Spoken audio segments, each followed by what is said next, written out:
मेरे प्रिय भाई और बहनों, कुछ साल पहले एक दंपति अपने जवान बेटे को लेकर आश्रम में आया था।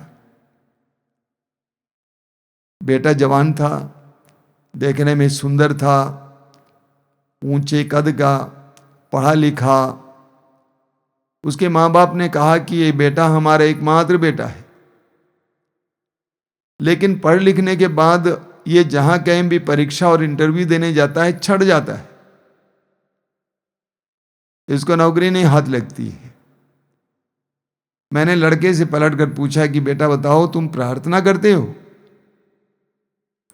वो मुस्कुराने लगा। मैं समझ गया था कि वो प्रार्थना नहीं करता है। वैसे पढ़ाई के बीच में कई युवक युवतियां ईश्वर को तो भूल ही जाते हैं। उनको केवल अपना भविष्य नजर आता है। भविष्य की ओर देखते हुए वे दौड़ते हैं, लेकिन इस बात को भूल जाते हैं कि उनको शक्ति देने वाला कोई और है। मैंने उससे कहा कि आपके जीवन में सब कुछ है, एक चीज की कमी है और वो है कृपा। आपके जीवन में कृपा की कमी है। आपके पास बुद्धि है, बुद्धि शक्ति है, आप स्मार्ट हैं, लेकिन आपके अंदर कृपा की कमी है। और मैंने उससे कहा कि कृपा तुम्हें किसी यूनिवर्सिटी से नहीं मिलेगी, किसी बाजार से नहीं मिलेगी, किताबों से नहीं मिलेगी। कृपा का एकमात्र स्रोत ईश्वर है, और इसीलिए तुम्हें ईश्वर के पास जाना होगा, तभी कृपा मिलेगी। मैंने एक छोटा सा उदाहरण उसको दिया। मान लो आम का सीजन है, आम फले हुए हैं और तुम आम तोड़ना चाहते हो, और एक डाली है जो नीचे की ओर झुकी हुई है। बस आधा फुट की दूरी में तुम कूद कूद कर तोड़ने का प्रयास किए, लेकिन आधा फुट का अंतराल है और तुम कूद कर थक गए हो। मान लो उस डाली पर कोई और बैठा हुआ है और उस डाली को झुका दे, तो तुम क्या करोगे? उसने कहा आसानी से मैं खड़ा खड़ा तोड़ लूंगा। इसको कृपा कहते हैं, ईश्वर की कृपा कहते हैं, जो तुम्हारी शक्ति से परे है। जब आज के इंसान को हम देखें, इंसान दौड़ रहा है। आप कई शहरों में जाके देखिए उनकी क्या जिंदगी है। रहते पूना में, काम करने जाते मुंबई, 2 घंटे से ज्यादा सफर करना पड़ता है। मुंबई पहुंच गए, काम करने के बाद फिर वापस आते हैं। उनके पास अपने कपड़े तक धोने के लिए समय नहीं है। इंसान इतना परिश्रम कर रहा है, कड़ी मेहनत कर रही है। कोई 8 घंटे काम कर रहा है, कोई 12 घंटे, कोई 14 घंटे, तब भी पूर्ति नहीं होती है। युवाओं को देखिए कितने घंटे पढ़ाई करते हैं, कोचिंग में जाते हैं, लाइब्रेरी में घंटों बैठ जाते हैं, इसके बावजूद सफलता हाथ नहीं आती है। ऐसा क्यों? सूक्ति ग्रंथ के अध्याय 16 वाक्य 1 में लिखा हुआ है। सूक्ति अध्याय 16 वाक्य 1, वहां लिखा हुआ है, मनुष्य योजनाएं बनाता है लेकिन उनकी सफलता प्रभु पर निर्भर है। मनुष्य योजनाएं बनाता है लेकिन उनकी सफलता प्रभु पर निर्भर है। स्तोत्र 127 वाक्य 2 को पढ़िएगा, बहुत सुंदर वचन है। वहां लिखा हुआ है, कठोर परिश्रम की रोटी खाने वालों, कठोर परिश्रम की रोटी खाने वालों, तुम व्यर्थ ही देर से सोने जाते हो और जल्दी उठते हो। प्रभु अपने सोए हुए भक्त का भरण पोषण करता है। प्रभु कहते हैं, हे इंसान, तू बहुत परिश्रम कर रहा है, देर से सोने जाते हो, जल्दी उठते हो, कठोर परिश्रम करते हो। तुम इस सच्चाई को जान लो, प्रभु ईश्वर अपने सोए हुए भक्त का भरण पोषण करता है। उस इंसान का जो प्रभु पर भरोसा रखता है, उस इंसान का जो प्रभु के प्रति समर्पित है, उस इंसान का जिसके पास प्रभु के साथ जुड़ने के लिए समय है, प्रभु कहते हैं उसके जीवन में प्रभु ईश्वर हर चीज का प्रबंध करता है। जानते हैं, हमारे जीवन में अनुपात बिगड़ गया है। वैसे हमारे शरीर में भी रोग आने का कारण यही है, अनुपात बिगड़ जाना, कुछ चीजें ना होना, विटामिन बी, सी आदि अन्य अन्य चीजें ना होना, तब हम लोग बीमार पड़ जाते हैं। आधुनिक इंसान की एक बहुत बड़ी कमजोरी है अनुपात, बिगड़ा हुआ अनुपात, रेशियो सही नहीं है। एक छोटा सा उदाहरण लीजिए, मान लीजिए आपके पास आटा है, आपके पास पानी है, आप रोटी पकाना चाहते हैं। अगर आटे में ज्यादा पानी गिर गया तो क्या हो जाएगा? आपको डोसा ही बनाना पड़ेगा, डोसा बनाएंगे आप। अगर पानी कम पड़ गया तो आप उसको सान नहीं पाएंगे। यही होता है, अनुपात गड़बड़ा गया है। जो लड़के लड़कियां जवान लोग मेरे पास आते हैं, जो पढ़ रहे हैं, सीरियस बच्चे हैं, वे कहते हैं कि स्वामी जी हम 12 घंटे पढ़ते हैं, इस लाइब्रेरी में 10 घंटे पढ़ते हैं। मैं उनसे कहता हूं, मान लो दिन भर में तुम 12 घंटे पढ़ने के लिए निकालते हो, तो मैं तुमसे अनुरोध करूंगा कि 11 घंटे पढ़ो और 1 घंटा प्रार्थना करो। 1 महीने के बाद तुम बताना कि रिजल्ट क्या है, परिणाम क्या है। 11 घंटे पढ़ाई करो और 1 घंटा प्रार्थना करो, उसके बाद बताओ परिणाम क्या है। हमें मकाबियों के ग्रंथ के अध्याय 15 में पढ़ने को मिलता है। एक बहुत सुंदर प्रसंग है। यह प्रभु यीशु के आने से कुछ वर्ष पहले की बात है, करीब 100-150 वर्ष। यहूदियों पर यूनानी राजा आक्रमण करते थे और उनके ईश्वर के दिए हुए नियमों को तोड़ने के लिए उनको मजबूर करते थे। उनके अपने रीत रिवाज जो प्रभु की आज्ञाओं के मुताबिक है, उनको तोड़ने के लिए मजबूर करते थे। ऐसे में यहूदियों में एक नेता उभरता है जिसका नाम है यूदा। यूदा ने लोगों को समझाया और लोगों के साथ प्रार्थना की और अपनी सेना बनाकर दुश्मन राजा से लड़ने के लिए निकल पड़ता है। वचन में क्या लिखा हुआ है? मकाबियों का दूसरा ग्रंथ अध्याय 15 वाक्य 25 से, निकनोर के सैनिक नरसिंगे बजाते और गीत गाते आगे बढ़े। यानी दुश्मन राजा की सेना नरसिंगे बजाते और गीत गाते हुए आगे बढ़ रहे थे, क्योंकि उनके पास शक्ति थी, उनकी सेना बड़ी थी, उनके पास शस्त्र थे। यूदा की आदमी प्रार्थना करने के बाद प्रभु की दुहाई देते हुए शत्रुओं पर टूट पड़ा। लेकिन यहूदियों के नेता यूदा, उसकी सेना प्रार्थना करने के बाद बड़े धैर्य के साथ दुश्मन पर टूट पड़ी। आगे क्या लिखा हुआ है? वे हाथों से लड़ रहे थे और हृदय से ईश्वर की प्रार्थना कर रहे थे। क्या कर रहे थे? वे हाथों से लड़ रहे थे और हृदय से ईश्वर की प्रार्थना कर रहे थे। वे हाथों से लड़ रहे थे और हृदय से ईश्वर से प्रार्थना कर रहे थे। यह एक बहुत अच्छा अनुपात है। हाथ से लड़ रहे थे और हृदय से ईश्वर से प्रार्थना कर रहे थे। परिश्रम भी आवश्यक है, प्रार्थना भी उतना ही आवश्यक है। परिश्रम करना ही काफी नहीं है, परिश्रम के अनुपात में प्रार्थना अनिवार्य है, वरना सब बिगड़ जाएगा। सफलता पाने के बाद भी बिगड़ जाएगा। परिश्रम के साथ साथ प्रार्थना भी जरूरी है।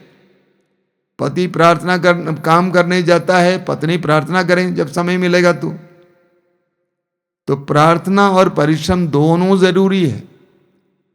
जो युवक युवतियां सुन रहे हैं, आपसे मैं अनुरोध करूंगा, प्रयत्न करना बेटा, परिश्रम करना, साथ ही साथ प्रार्थना भी करना जरूरी है। आगे क्या लिखा हुआ है?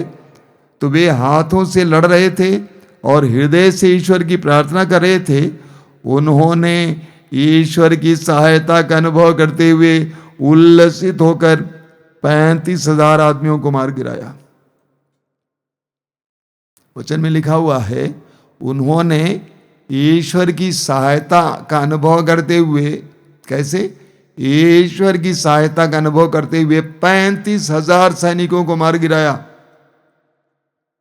उनके पास कम शस्त्र थे, सेना छोटी थी, लेकिन प्रार्थना की शक्ति से ईश्वर की सहायता का अनुभव करते हुए उल्लसित होकर 35,000 सैनिकों को मार गिराया। और यही हमारे जीवन में होता है। कई साल पहले शायद मैंने आपसे कहा है, एक घर गया था, एक बहन मुझसे मिलने आई। उस बहन ने मुझसे कहा कि अब मेरे बेटे के लिए प्रार्थना कीजिएगा, आज मेरे बेटे का इंटरव्यू है।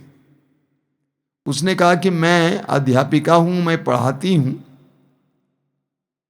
लेकिन आज मैंने छुट्टी ली है ताकि मैं उपवास करते हुए प्रार्थना करूं। पिछली बार बेटा जब इंटरव्यू में गया था, उसने मुझसे कहा था कि मम्मी आप छुट्टी लेना और प्रार्थना करना मेरे लिए, लेकिन उस समय मुझे छुट्टी नहीं मिली। और इस समय आज मैं छुट्टी लेकर उपवास और प्रार्थना कर रही हूं। कितनी सुंदर बात है। बेटा इंटरव्यू देने गया हुआ है, मां यहां उपवास करते हुए प्रार्थना कर रही है। बेटा इंटरव्यू में गया हुआ है और मां उसके लिए यहां पर उपवास करते हुए प्रार्थना कर रही है। हमें सीखने की जरूरत है। जीवन के रहस्य समझ लीजिए।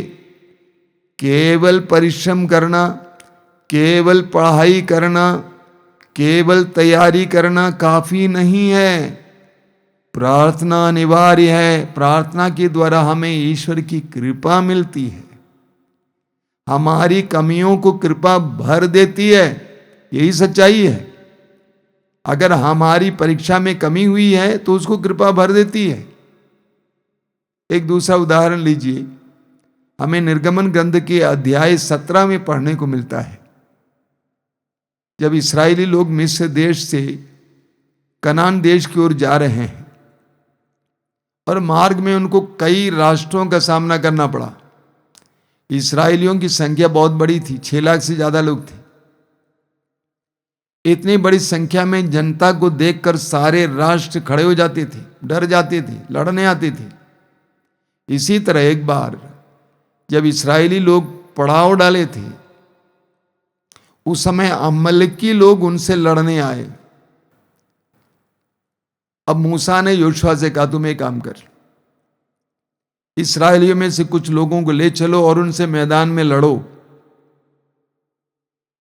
मैं, हारून और हुर पहाड़ी पर चढ़ जाएंगे और वहां पर हम लोग प्रार्थना करेंगे और ईश्वर के दिए हुए उस डंडे को आसमान की ओर उठाकर ईश्वर से प्रार्थना करते रहेंगे। योशुआ सेना लेकर लड़ने के लिए जाता है और मूसा, हारून और हूर के साथ पहाड़ी पर चढ़ जाते हैं। वहां पर मूसा ने अपने दोनों हाथों को स्वर्ग की ओर उठाया, उस डंडे को हाथ में लेकर जो शक्तिशाली थी, और ईश्वर को पुकारता रहा। लेकिन कुछ देर के बाद मूसा के हाथ थक गए। मूसा बूढ़े हो चले थे। लेकिन मूसा ने देखा कि जब हाथ थक गए और हाथ नीचे लाए गए, तो मूसा ने देखा कि मैदान में उनकी सेना हार रही थी। मूसा के हाथ नीचे आए, उनकी सेना हारने लगी। तब मूसा ने हारून और हूर से कहा कि तुम एक काम कर, पत्थर रखो, उसमें मैं बैठ जाऊंगा और तुम एक तरफ एक और दूसरे तरफ दूसरा, मेरे हाथों को ऊपर क्यों खड़ा करके रखो। वचन में आप पढ़ेंगे, संध्या होने तक, निर्गमन अध्याय 17 वाक्य 11 से 13 पढ़िएगा। संध्या होने तक मूसा अपने दोनों हाथों को ऊपर उठाए रखे और योशुआ ने, इस्राएलियों ने अमलेकियों को हराया। अमलेकी लोग कैसे हराए गए? मूसा के उठाए हुए हाथों के कारण और योशुआ और सेना के परिश्रम के कारण। दोनों अति आवश्यक है। तिमोथी के पहले पत्र के अध्याय 2 वाक्य 8 में, तिमोथी का पहला पत्र अध्याय 2 वाक्य 8 में पौलुस कहते हैं कि मैं चाहता हूं कि सभी पुरुष, मैं यहां पे कहूंगा नारियां भी, अपने हाथ ऊपर करके प्रार्थना करें। मूसा की तरह हमें भी हाथ ऊपर करके प्रार्थना करने की जरूरत है। हाथ ऊपरने का मतलब क्या है? जब कोई भी हार जाता है तो अपने दोनों हाथ ऊपर करते हैं, मैं हार गया। अपने को ईश्वर के हाथ में देने के लिए दोनों हाथ ऊपर करते हैं। पूरे समर्पण के साथ अपने दोनों हाथों को ऊपर करते हुए प्रार्थना करना। स्तोत्र ग्रंथ में हमें कई गीत सुनने पढ़ने को मिलते हैं जहाँ पर ईश्वर को पुकारने की आवश्यकता के बारे में लिखा गया है। स्तोत्र 50 उसके वाक्य 15 में आप पढ़ेंगे, प्रभु कहते हैं, संकट में मेरी दुहाई दो और मैं तुम्हारा उद्धार करूंगा और तुम मेरा सम्मान करोगे। प्रभु कहते हैं, संकट में मेरी दुहाई दो, मैं तुम्हारा उद्धार करूंगा और तुम मेरा सम्मान करोगे। यिर्मयाह नबी अध्याय 33 वाक्य 3 में प्रभु कहते हैं, बहुत सुंदर वचन है। यिर्मयाह अध्याय 33 वाक्य 3 में प्रभु कहते हैं, यदि तुम मुझे पुकारोगे तो मैं तुम्हें उत्तर दूंगा। यदि तुम मुझे पुकारोगे तो मैं तुम्हें उत्तर दूंगा और ऐसे रहस्यपूर्ण बातें बताऊंगा तुम नहीं जानते। प्रभु कहते हैं, मुझे पुकारो। यिर्मयाह नबी अध्याय 29 उसके वाक्य 12 से 14 तक में प्रभु कहते हैं, और जब तुम मुझे पुकारोगे और मुझसे प्रार्थना करोगे तो मैं तुम्हारी सुनूंगा। यदि तुम संपूर्ण हृदय से मुझे ढूंढोगे तो मैं तुम्हें मिल जाऊंगा और मैं आकर तुम्हारे भविष्य को पलट दूंगा। प्रभु कहते हैं, यदि तुम मुझे पुकारोगे मैं तुम्हें उत्तर दूंगा, तुम्हारी प्रार्थनाएं सुनूंगा। यदि तुम संपूर्ण हृदय से मुझे ढूंढोगे तो मैं तुम्हें मिल जाऊंगा और मैं आकर तुम्हारे भविष्य को पलट दूंगा। मैंने देखा कितने सैकड़ों लोगों के जीवन का भविष्य पलट गया है।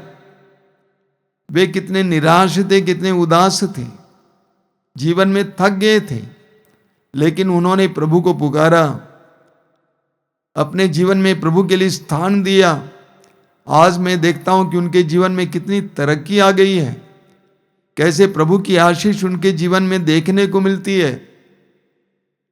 तो हमें परिश्रम करना है और उसके साथ साथ प्रार्थना भी करने की आवश्यकता है। दूसरे इतिहास ग्रंथ में हम पढ़ते हैं अध्याय 7 उसके वाक्य 14 में प्रभु कहते हैं, तब यदि मेरी अपनी प्रजा विनय पूर्वक प्रार्थना करेगी, मेरे दर्शन चाहेगी और अपना कुमार्ग छोड़ देगी, तो मैं स्वर्ग से उसकी सुनूंगा, उसके पाप क्षमा करूंगा और उसके देश का कल्याण करूंगा। देखिए क्या लिखा हुआ है। प्रभु कहते हैं, यदि मेरी अपनी प्रजा विनय पूर्वक प्रार्थना करेगी, मेरे दर्शन चाहेगी और अपना कुमार्ग छोड़ देगी, तो प्रभु क्या करेंगे? तो प्रभु कहते हैं, तो मैं स्वर्ग से उसकी सुनूंगा, उसके पाप क्षमा करूंगा और उसके देश का कल्याण करूंगा। हमारे जीवन की विभिन्न परिस्थितियों में हमें अपनी नजरें ईश्वर की ओर उठाने की जरूरत है। बार बार आप उस वचन को दोहराते हैं, स्तोत्र 121, मैं अपनी आंखें पर्वतों की ओर उठाता हूं। हमें पर्वतों की ओर अपनी आंखें उठाने की जरूरत है। हमें नबी दानियल के ग्रंथ में एक बहुत सुंदर पाठ पढ़ने को मिलता है। नबी दानियल का ग्रंथ उसके अध्याय 9 में दानियल बाबुल देश में निर्वासित किया गया था,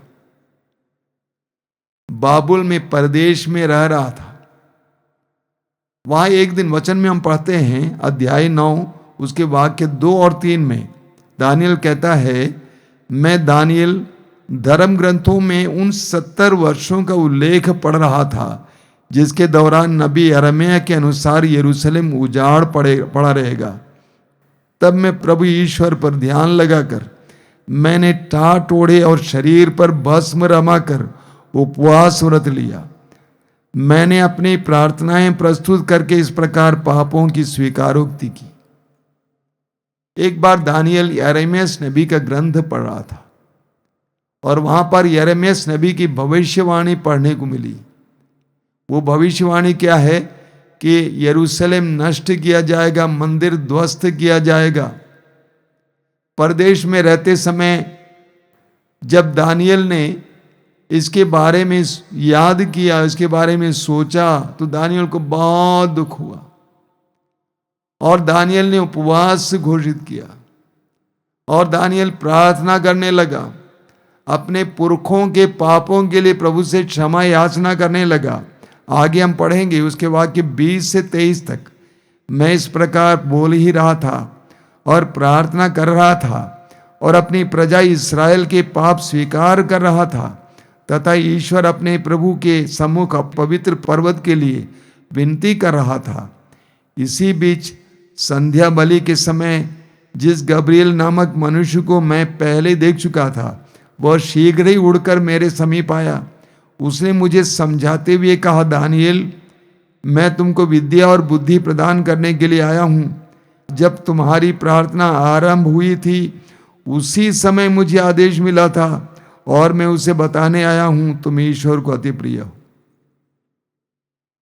दानिएल क्या कहते हैं कि स्वर्गदूत मेरे पास आया और स्वर्गदूत ने कहा, जब तुमने प्रार्थना शुरू की थी उसी समय ईश्वर मुझे तेरे पास भेज रहा था। तुम्हारी प्रार्थना सुनी गई। जब हम प्रभु की ओर अपने हृदय और मन को उठाएंगे तो प्रभु हमारी प्रार्थना को सुनेंगे। जैसे दानिएल ने प्रार्थना की उसी तरह हुआ। हम पढ़ेंगे, इस्राएली लोग बाबुल में निर्वासित किए गए थे, गुलाम की तरह वहां रह रहे थे, लेकिन ईश्वर ने कुछ राजाओं का मन बदल दिया। वहां पे करीब 46 साल के बाद 46 साल तक वे गुलाम बने रहे। उसके बाद राजाओं का मन बदल दिया। राजाओं ने उनको अपना देश जाने के लिए अनुमति दे दी।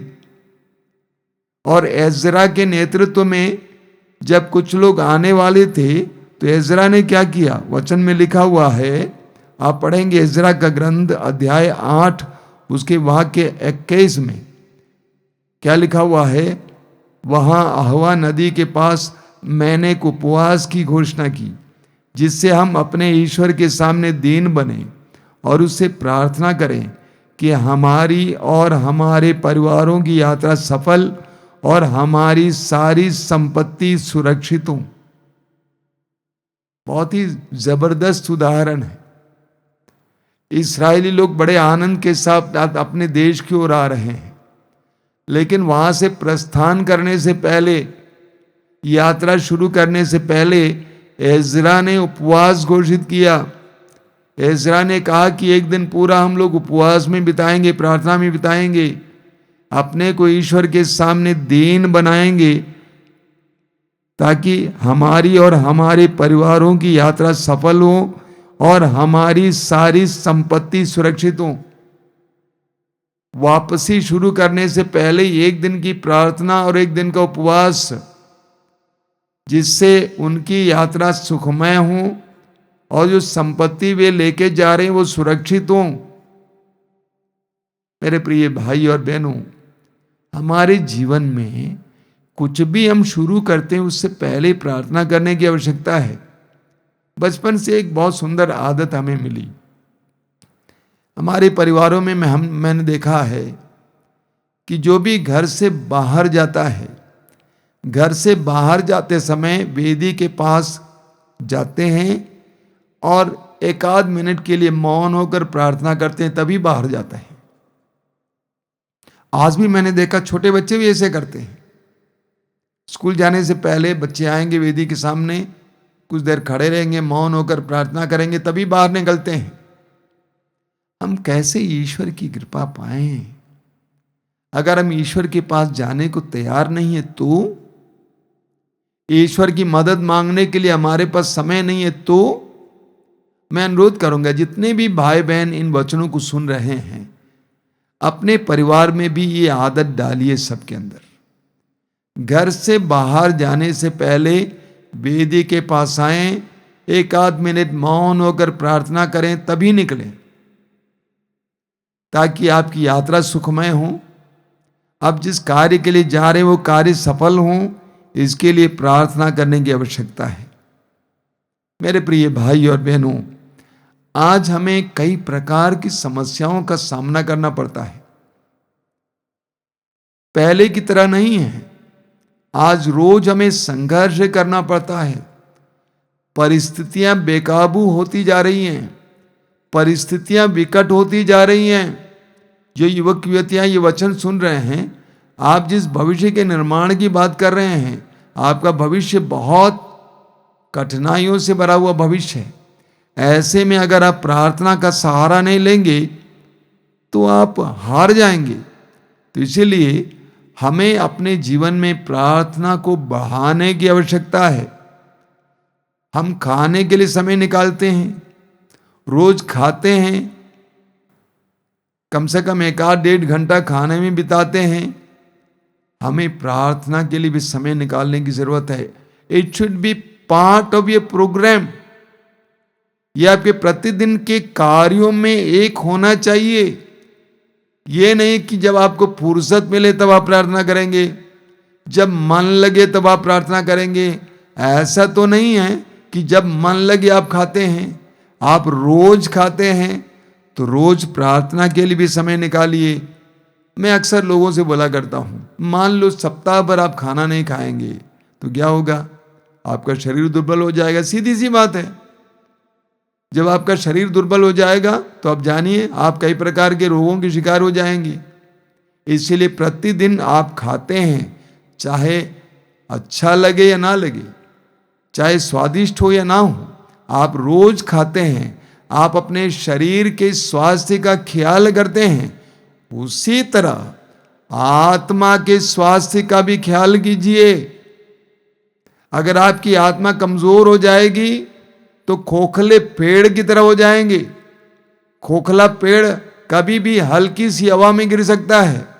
इसीलिए हमें प्रार्थना बढ़ाने की जरूरत है। देखिए, प्रेरित चरित्र के अध्याय 12 में हमें एक बहुत सुंदर प्रसंग मिलता है।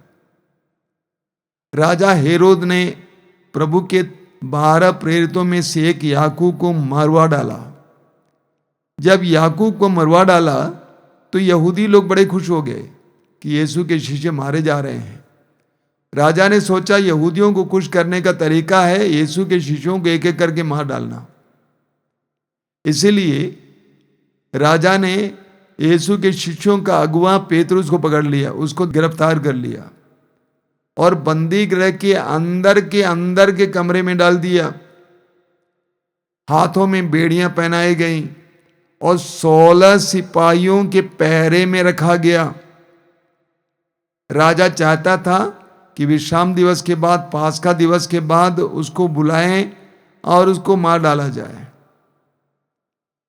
और ऐसी परिस्थिति में शिष्य क्या करते? कुछ नहीं कर पाते। राजा के हाथ से कौन उसको छुड़ा सकता है? इसलिए सारे शिष्य क्या किए? ऐसी कठिन परिस्थिति में शिष्यों ने अपनी आंखें पर्वतों की ओर उठाई, यानी शिष्य प्रार्थना में लगे। कोई भी उसको बचाए ना, ये पेतरुस को बचा नहीं सकता था। राजा के हाथ से कौन बचा सकता है? ऐसी परिस्थिति में शिष्य प्रार्थना में लीन रहे। शिष्यों की प्रार्थना के बदौलत एक बहुत बड़ा चमत्कार हुआ। रात के समय स्वर्गदूत पेतरुस के पास आया और स्वर्गदूत ने कहा कि अपना कपड़ा पहनिए, चादर ओढ़ लीजिए। तब तक पेतरुस के हाथों में जो बेड़ियां थी गिर गईं और उसके बाद स्वर्गदूत ने कहा मेरे पीछे चले आइए। और पेतरुस जाता गया, एक के बाद एक फाटक खुलता गया। अंत में पेतरुस बंदी गृह के बाहर आया। अपनी आंखें मल मल के देख रहा था कि क्या मैं सपना देख रहा हूं?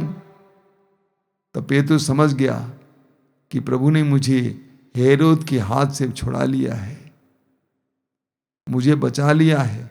रात के समय पेतरुस एक विश्वासी के घर जाते हैं और विश्वासी क्या कर रहे थे?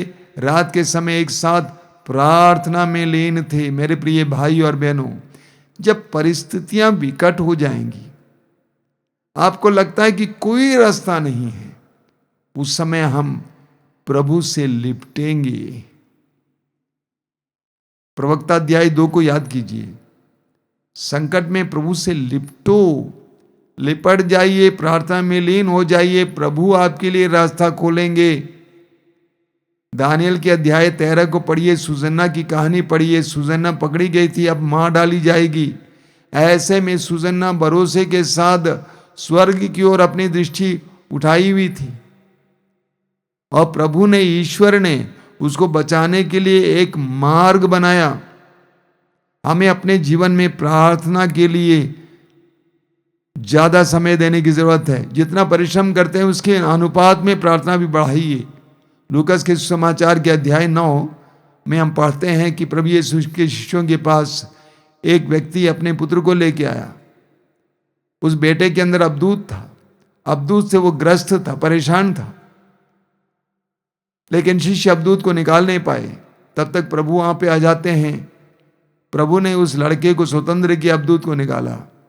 घर पे आने पर शिष्यों ने प्रभु से पूछा, वाक्य 23-24 पढ़िएगा, आप पढ़ेंगे मार्कुस अध्याय 9 वाक्य 24। शिष्यों ने पूछा कि प्रभु हम क्यों नहीं निकाल पाए? तो प्रभु ने कहा, इस जाति की आत्माएं बिना उपवास और प्रार्थना के निकाली नहीं जा सकती है। हमारी कई समस्याएं उपवास और प्रार्थना के बिना नहीं हटाई जा सकती हैं। तो हमें प्रार्थना को बढ़ाने की आवश्यकता है। जिस मात्रा में हम खाते हैं, जिस मात्रा में हम परिश्रम करते हैं, उसी के अनुपात में हम प्रार्थना भी बढ़ाएं। आंखें बंद कीजिए, प्रभु से प्रार्थना कीजिए कि प्रभु हमें प्रार्थना का वरदान दीजिए। यीशु के शिष्यों ने यीशु से कहा, प्रभु हमें प्रार्थना करना सिखाइए। प्रभु से कहिए, प्रभु हमें प्रार्थना करना सिखाइए, प्रार्थना के लिए समय निकालना सिखाइए। अपनी परेशानियों के बारे में सोचना ही नहीं, चिंता करना ही नहीं, उससे बढ़कर तेरे करीब आने की कृपा दीजिए। प्रभु यीशु धन्यवाद देते हैं तेरे इन पवित्र वचनों के लिए। हम तुझसे प्रार्थना करते हैं, हमें प्रार्थना का वरदान दीजिए। हर एक भाई बहन जो इस समय इन वचनों को सुन रहा है, सुन रही है, उनको प्रार्थना का वरदान देना, तेरे साथ जुड़ने का वरदान देना, तुझ पर भरोसा रखने का वरदान देना, तुझ पर अपने विश्वास को मजबूत करने का वरदान देना। धन्यवाद यीशु, तेरी स्तुति, तेरी महिमा, तेरी आराधना।